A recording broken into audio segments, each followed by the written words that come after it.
La Iglesia, el Camino de la Fe, le invita a las siguientes actividades. Los viernes, los cultos son a las 7 de la tarde y los domingos, 2 reuniones. A las 11 de la mañana, reunión dominical, y a las 5 de la tarde, culto evangelístico. Los esperamos en la Iglesia, el Camino de la Fe. Estamos ubicados en Avenida Ruiz Cortines, 221 Oriente, Colonia Francisco Quesada, San Nicolás de los Garza, Nuevo León. Teléfonos 83 79 90 60, 83 79 90 68 y 83 34 66 52.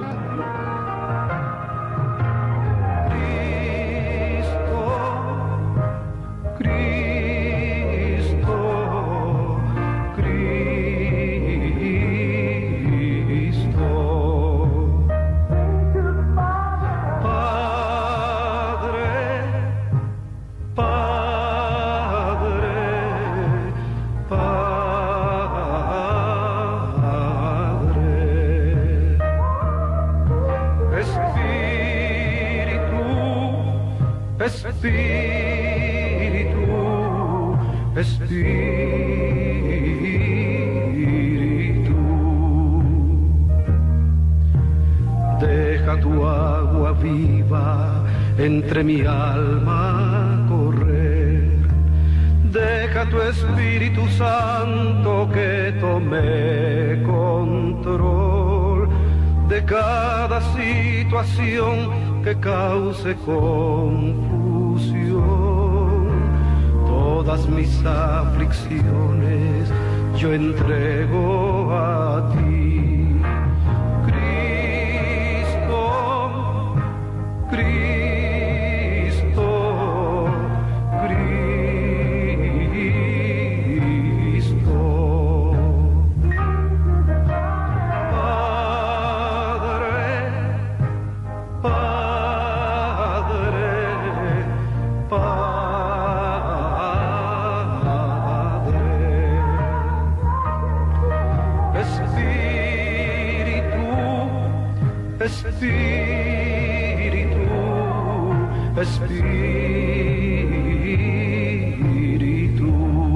Que el Señor Jesús les bendiga, mis hermanos, y que esta mañana sea una mañana donde seamos ministrados por su palabra, por su Espíritu Santo, en esta ruta ministerial del Señor Jesús, que ya tenemos un buen tiempo que hemos estado disfrutando. Y usted sabe que hemos estado últimamente en el capítulo 7, que ha sido una jornada intensa de rechazo a las propuestas del Señor Jesús de que creyeran en Él. La gente le negaba su fe. De tal manera entonces que decimos, qué pena que tuvieron la salvación a su alcance y no la tomaron. Así que, mis hermanos, continuamos esta mañana con esta ruta ministerial. Y el día de hoy tenemos una historia más, un suceso más en ese quehacer que el Señor Jesús hizo entre nosotros como la obra encargada de su Padre, la cual obra habría de terminar y decir, consumado está. Padre, he acabado la obra que me diste que hiciese.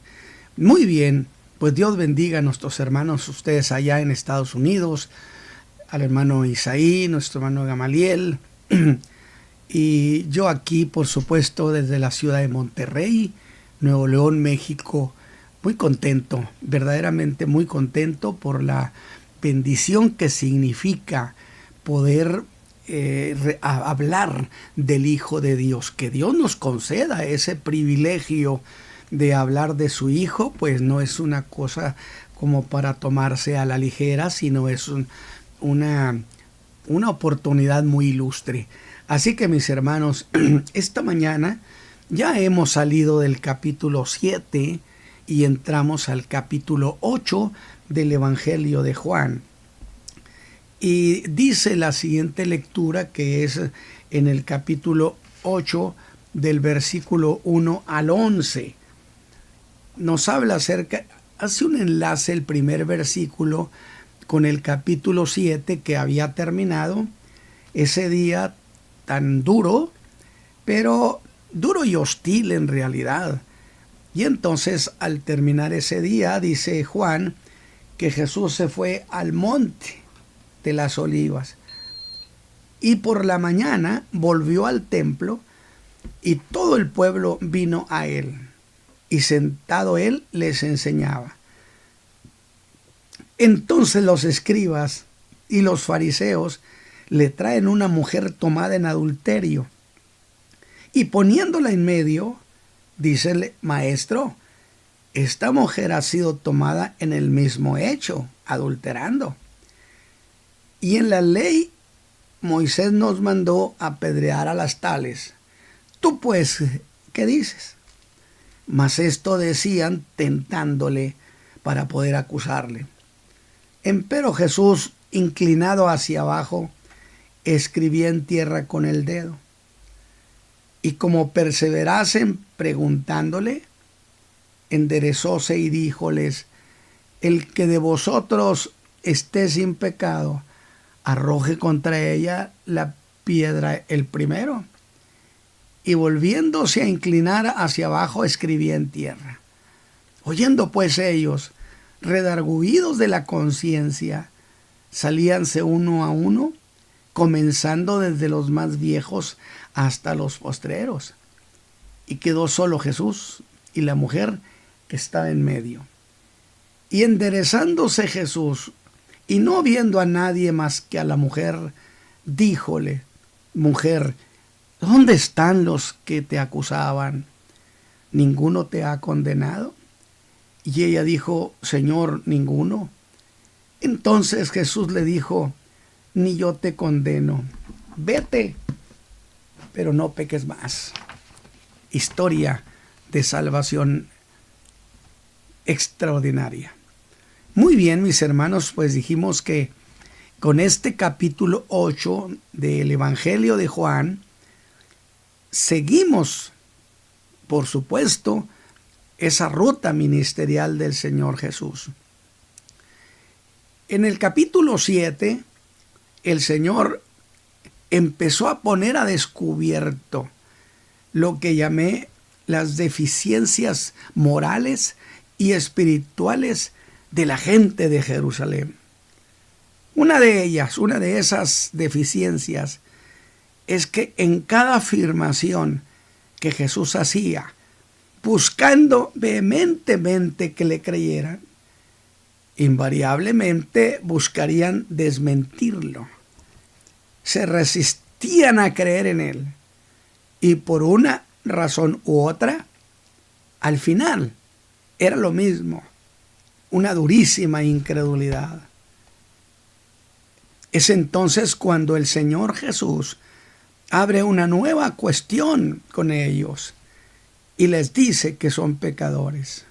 Fíjese usted, el Señor Jesús ahora en la ciudad de Jerusalén abre un tema fundamental, que es la cuestión del pecado, diciéndoles: si no creyereis en mí, en vuestros pecados moriréis.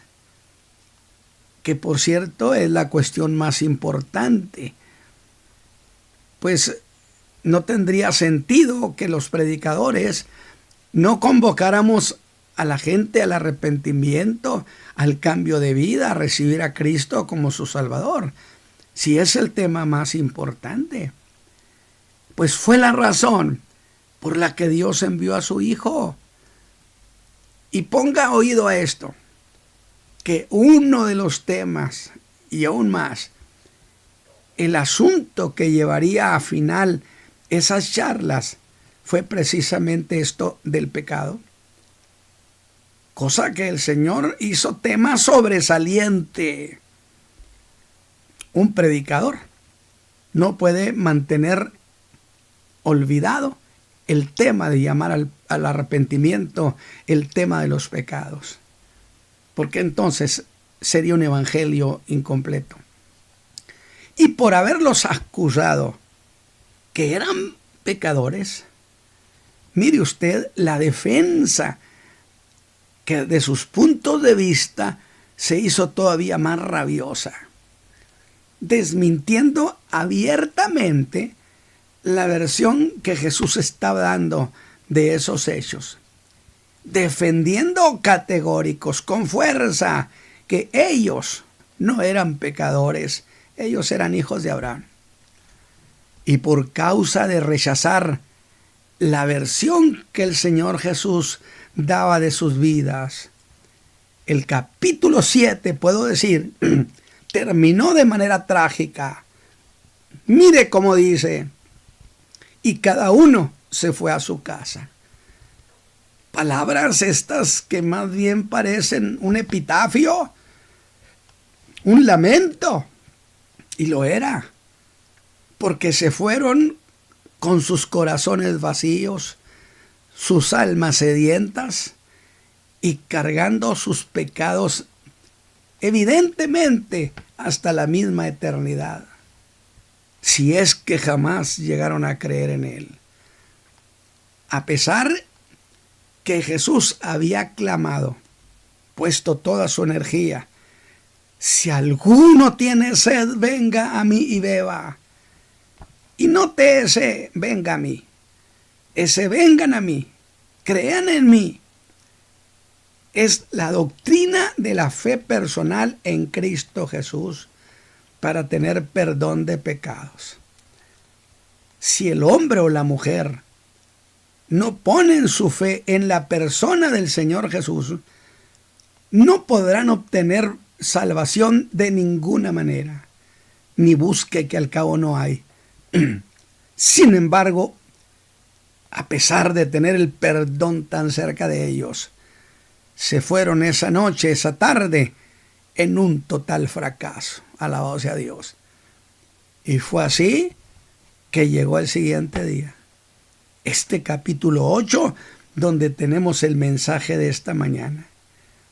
Dice el capítulo 8, en el verso 2: y por la mañana el Señor volvió al templo. Dice Juan: y vino a él todo el pueblo, y sentado les enseñaba. Ahora no hay registro de qué cosa les estaba enseñando, pero estando en eso, dice Juan, que lo interrumpen los fariseos y los escribas. Ellos andaban en lo suyo, porque traían a Jesús un caso capital, sobre el cual, según la malicia del corazón de ellos, querían que les diera su opinión. Así que vinieron a él muy de mañana, mis hermanos. Lo que quiere decir para mí que estos no habían podido dormir bien esa noche, no habían podido dejar de pensar en Jesús toda esa noche. Alabado sea Dios. Y dice Juan: y una mujer fue llevada a ellos acusada de adulterio.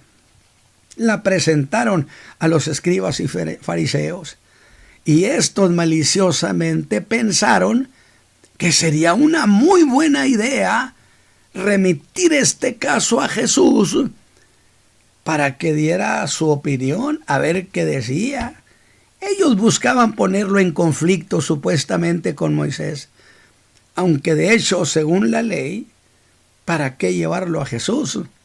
Si el caso estaba resuelto, Moisés dijo que debía morir apedreada. Eso decía la ley. Sí, pero si eso decía la ley, yo pregunto, pues entonces, ¿para qué pedir opinión a Jesús? Dice Juan que buscaban motivo para acusarlo. Pensarían: ¿por qué ejecutarla sin oír la opinión de Jesús? Veamos qué hace con este caso. Nunca el Señor Jesús ha sido atrapado y dejado sin salida. Esta es una buena oportunidad, diría, no tanto para hacer valer la ley, sino para probar a Jesús y ponerlo en conflicto. Y le dicen: maestro, esta mujer ha sido tomada en adulterio en el mismo hecho.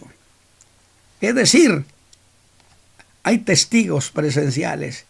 Y en la ley, Moisés nos mandó apedrear a las tales.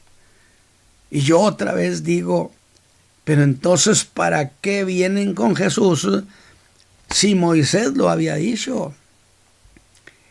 Insisto, la cuestión es que esperaban atrapar a Jesús en medio de un conflicto de valores entre su mensaje de perdón y misericordia que él predicaba y lo que decía la ley. Pero no quiero ahorrarme el gozo de decir: le traen esta mujer al Señor.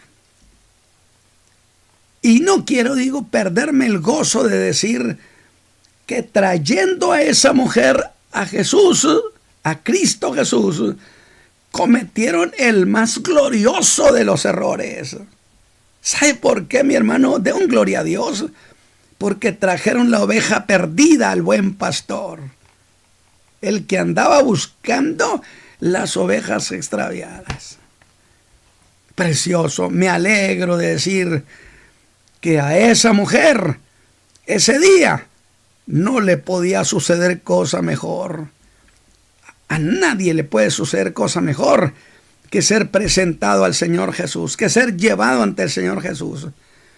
Porque para un pecador que busca perdón, no hay mejor sitio que ante Jesús. Eso es lo que estoy haciendo, presentarle a este buen pastor, decirle: mire lo que hizo con esta oveja descarriada, perdida, sin salida. Pues dice que el buen pastor va por la enferma, por la extraviada, por la herida. Y aunque no lo dice así la Escritura, concédame el gozo de decirlo de esta manera: que ese buen pastor, porque yo digo, Jesús es excelente pastor. Si Él no hubiera tenido cuidado de nosotros, yo no tuviera familia, todos hubieran muerto. Bendito Señor Jesús, buen pastor. Ese buen pastor que es Jesús, bien podía decir: magnífico, tráiganla conmigo, que yo sé qué hacer con esa oveja perdida. No importa cuál sea su condición, Él sabe qué hacer con usted. Que se la llevaran a Él. Ahora, ¿y quién puede decir? Fíjese bien, porque pareciera una coincidencia que estos hombres, escribas y fariseos, tomaron la decisión de decir: hay que llevársela a Jesús. Pero no olvide quién es el Señor Jesús, que es el Hijo del Dios Altísimo.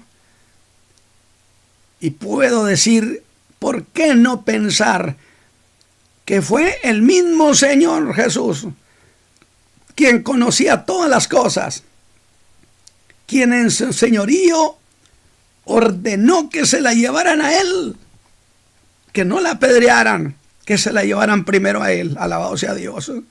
¿Usted cree que estoy especulando? De ninguna manera. ¿Cuántas veces el Señor Jesús leyó los pensamientos? No olvide eso.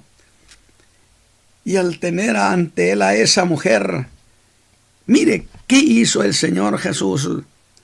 No la humilló, no la injurió, no le gritó: eres una perversa. No la exhibió ante toda la gente como muchos hacen. Así era el caso de la parábola del mismo Señor, que había dicho que el buen pastor, cuando sabía que una oveja le faltaba, iba y la buscaba. Y al encontrar a la oveja perdida, la tomaba en sus brazos. Alabado sea Dios, con ternura, con cariño. Porque miren, para eso vino el Hijo de Dios, para perdonar, no vino para condenar. Porque para condenar no necesitaba venir, puesto que ya estábamos condenados. Si Él vino, fue para predicarnos el año agradable. junta a sus amigos, dice la parábola, y les dice: dadme el parabién, porque he hallado mi oveja. Esto amerita una fiesta, porque salvar al hombre es cosa para festejarse. Así que, mis hermanos, estamos viendo esta historia. Y yo digo que esos que iban pensando atrapamos a Jesús ahora, si no va a saber qué hacer, cometieron el mejor error de su vida. Insisto, llevarle la oveja perdida al buen pastor. Pero ellos tenían otra idea de las cosas. Pensarían que esa era la pieza que les faltaba para dejar a Jesús sin salida, exhibirlo, avergonzarlo y poder acusarle. Así que, mis hermanos, aquí está esa mujer. Vaya conmigo a ese escenario. Ella lo sabe, que no tiene manera de salvarse, que no tiene escapatoria. Y yo me estoy dirigiendo a aquellos que esta mañana sienten que ya no tienen escapatoria. De tal manera que hacen al Señor Jesús una pregunta en un tono de aparente piedad y respeto, pero sus corazones estaban llenos de maldad contra él. Pero si él decía que la apedrearan, lo podrían acusar ante Pilato de enseñar a los judíos contra la ley de Roma, que no permitía ninguna ejecución sin autorización del imperio. Y si decía que no la apedrearan, lo iban a acusar de estar en contra de la ley de Moisés. Así que la intención de ellos es muy notoria, muy clara. Con lo que estoy diciendo de este caso, es para que mis hermanos que me están escuchando y enseñan a la gente a que busquen la salvación, miren el caso de perdón tan precioso. Cuéntenla, esta es una buena historia. Buscaban mostrar que las enseñanzas de Jesús y las de Moisés habían entrado en conflicto. Pero en esta historia quiero pedirles una cosa, mis amigos del auditorio: quiten sus ojos de esos fariseos y escribas. Y vea usted a esta mujer, preocupada mujer indiscutiblemente. Bien lo sabía que no había manera de salir de las consecuencias de su pecado, cosa que era por demás cierta. ¿Puede usted imaginarse cómo estaba esa mujer? Su caso era un caso perdido. Aunque nunca será caso perdido cuando esté de por medio el bendito Hijo de Dios. Ningún caso estará perdido si está el Señor Jesús allí, donde lo imposible se hace posible. Pero veamos a esa mujer. ¿Qué podemos decir de ella? ¿Acaso usted la oye pedir al Señor alguna cosa? ¿La ha escuchado hablar siquiera? No, la mujer no le ha pedido absolutamente nada. Cuando menos Juan no nos cuenta que haya hecho eso. Pero entonces le voy a decir a usted que me escucha.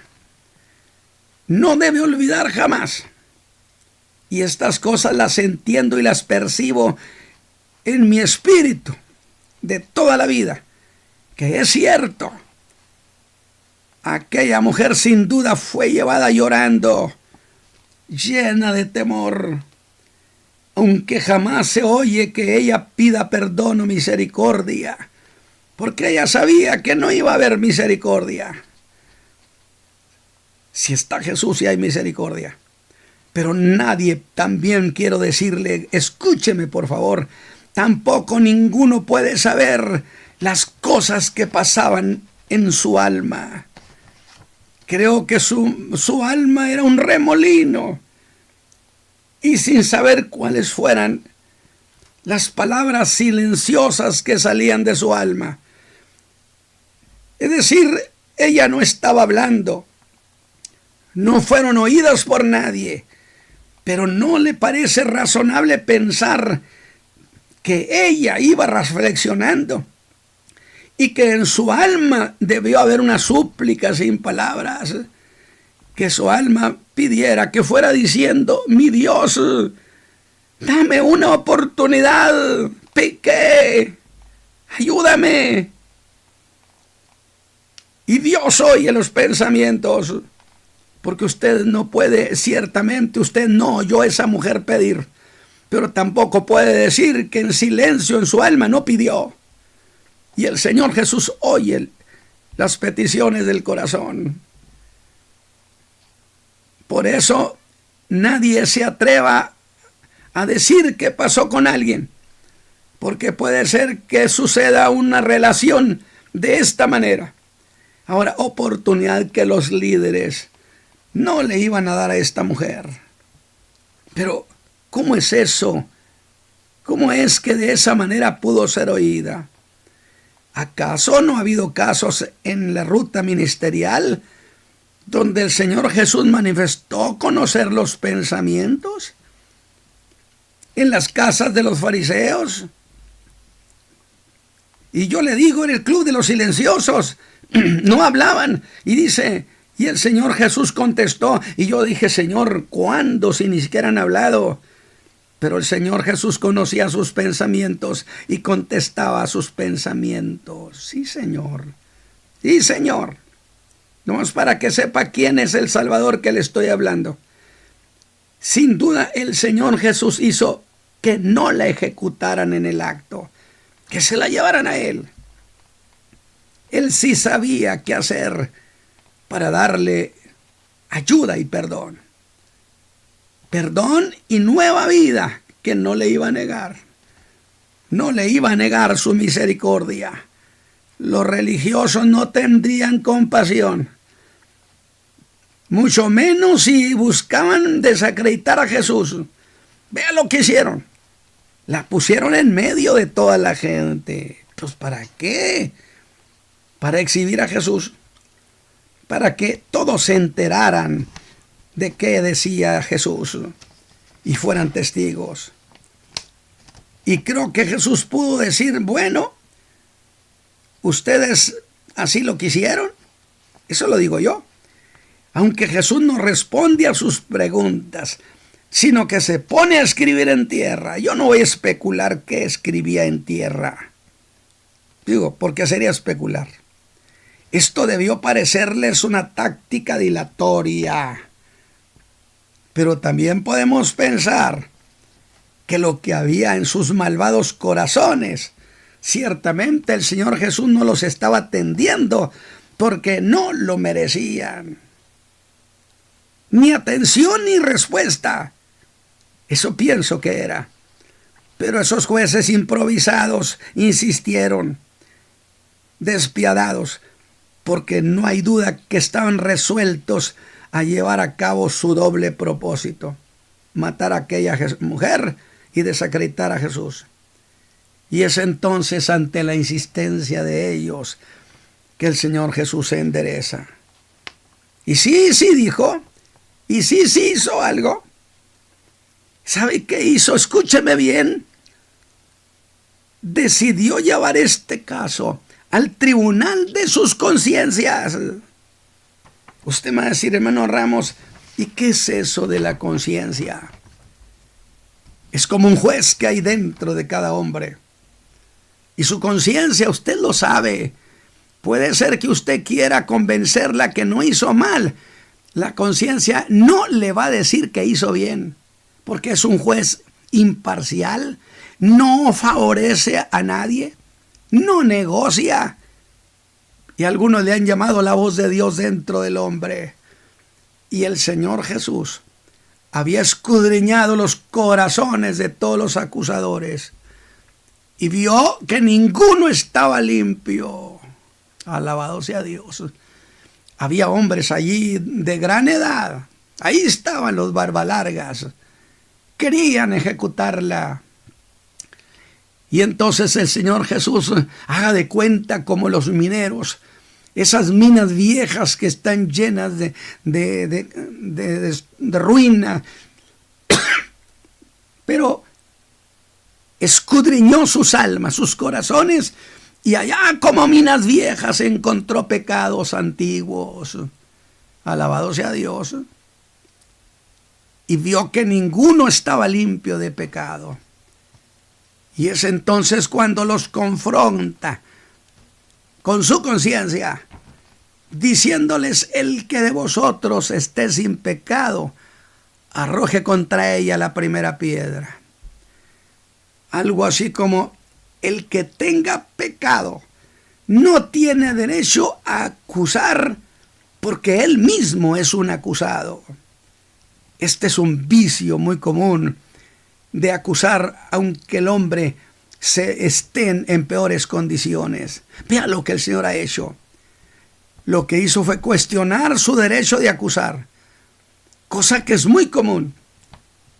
Que alguien dijo que era como el caso de aquel ladrón que para escaparse decía: miren, allá va el ladrón. Y otra vez se puso a escribir en tierra. De nuevo, no sé qué escribía y me niego a especular. Pero diré que para el Señor este era caso cerrado, alabado sea Dios, asunto resuelto. ¿Y qué pasó? ¿Qué pasó? Dice que ellos, acusados de su conciencia, salían uno a uno. Y otra versión dice: ellos redarguidos de su conciencia. En griego ya hay una acepción que significa que su conciencia los refutó. Lo que ellos decían, que esa mujer era pecadora, su conciencia les dijo: tú también lo eres. Alabado sea Dios. ¿Quién puede escaparse del conocimiento del Hijo de Dios? No hay pecado oculto que no haya de ser manifestado. Sería igual a decir que a los que acusaban de pecado a aquella mujer, su conciencia los regañó, los recriminó, los refutó. Si ellos decían: a las tales hay que apedrearlas, la conciencia diría: ¿y cuándo te apedrean a ti? Por eso le dice: el que esté limpio, arroje la piedra el primero. Era como si Jesús, hablando a la conciencia de ellos, les dijera: conciencia, habla con ellos y dile si tienen o no tienen derecho de acusar de pecado a esta mujer, cuando que ellos son pecadores. Y la conciencia habló en su interior a cada uno de ellos, los impugnó, los contradijo. Quizá la conciencia los hizo pensar: ¿y tú qué estás haciendo aquí? Yo creo que esta es una muy buena reflexión para todo mundo. ¿Por qué estás aquí si tú también eres un acusado? Y dice la Escritura que empezaron a irse. Decía un viejito predicador que los más viejos empezaron a toser y decir: yo después de todo iba para otra parte. Y empezaron a irse. Pero miren qué orden lo hicieron. Se salió uno por uno. Empezaron a salir los más viejos, las minas viejas que tenían pecados tan antiguos. Y luego hasta los más jóvenes no se escaparon. Eso me llama la atención. Y no sé por qué con los viejos eso se resolvió más rápido. ¿Usted qué cree? Sería porque cuando su conciencia lo llamó a cuentas, les hizo auditoría, resultó que eran muchas las deudas que tenían por sus pecados, como muchos eran sus años. Sería porque a esa edad tenían una posición de respeto como miembros del Sanedrín, quizá, como miembros de algún colegiado, de tal manera que su posición se tambaleó. Alabado sea Dios. Si el Señor Jesús hiciera lo mismo, muchas posiciones se tambalearían. Y Jesús los descubre. ¿En qué posición quedaban ante la gente? O por su perspicacia senil, pensaron que si insistían en que no eran pecadores, corrían el riesgo que Jesús los pusiera al descubierto. Creo que esa fue la cuestión con ellos. Así que imagínenselos, véalos, mis hermanos, véalos. Jesús dijo, tire la piedra el primero, arrójela, si está limpio. Y la conciencia de todos ellos empezaron a trabajar durísimo. Los escudriñaron y le sacaron todas las cuentas a la luz.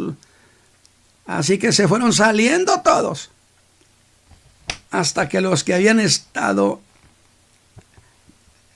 sin duda, a lo mejor los que estaban en la enseñanza, y no habían sido los que trajeron a la mujer, debieron quizá pensar, también nosotros hay que irnos. Los acusadores salieron como acusados, y aquella mujer había de salir como quien no tiene pecado, porque así sucede cuando Cristo perdona los pecados. Con el fracaso en sus manos todos se fueron. ¡Qué lindo, qué lindo! Y aquella mujer, escúcheme bien, no recibió un solo golpe, porque el buen pastor la tenía en sus brazos. Ni un empujón, ni una injuria. Se quedó sola esa mujer, eso sí, con su vergüenza y su pesar. Me admira. El Señor Jesús no le dio lo que llaman la santa regañada.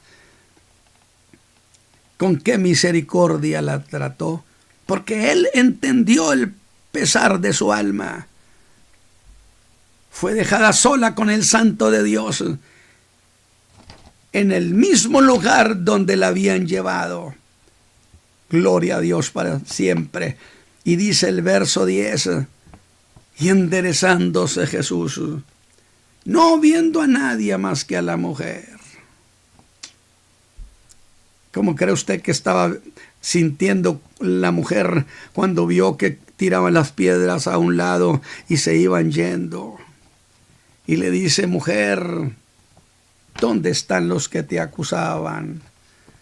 ¿Ninguno te ha condenado? Esa mujer dice, ninguno. Entonces el Señor Jesús a esa oveja perdida le dice las palabras que le dieron nueva vida. Un nuevo comienzo. Ni yo te condeno, mujer.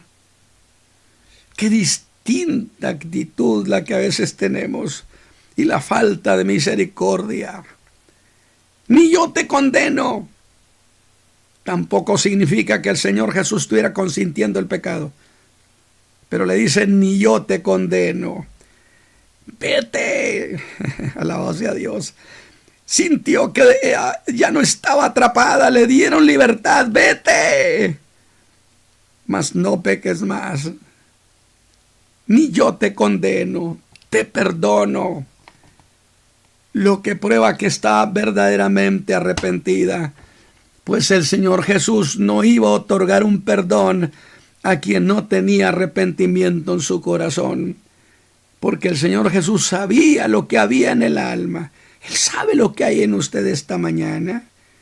Muchas cosas usted no las dice, las tiene ahí guardadas.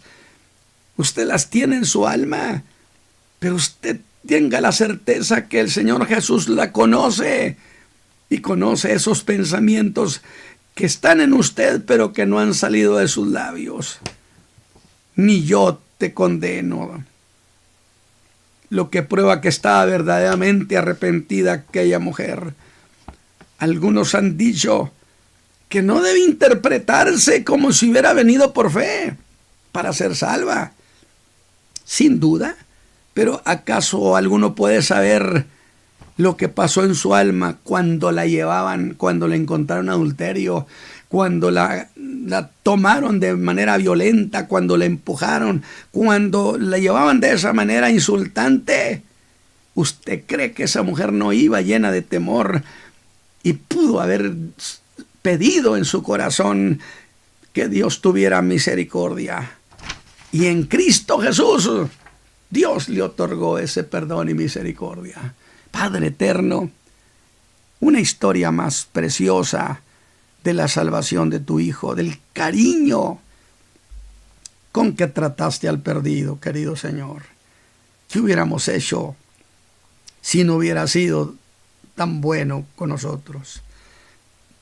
Padre eterno, que esta historia entre en el alma y la gente tenga confianza de ir a ti, que no quieres que nadie se pierda, sino que todos procedan al arrepentimiento. Padre eterno, yo te ruego que esta palabra que he enseñado produzca fruto, y te lo ruego en el nombre de Jesucristo, Señor nuestro. Que Dios les bendiga, mis hermanos, y nos escucharemos el próximo lunes. Amén. Tendencias de nuestro tiempo. Programa que es traído a usted en este mismo horario, todos los lunes, miércoles y viernes, por el pastor Natividad Ramos. Escuche Tendencias de nuestro tiempo.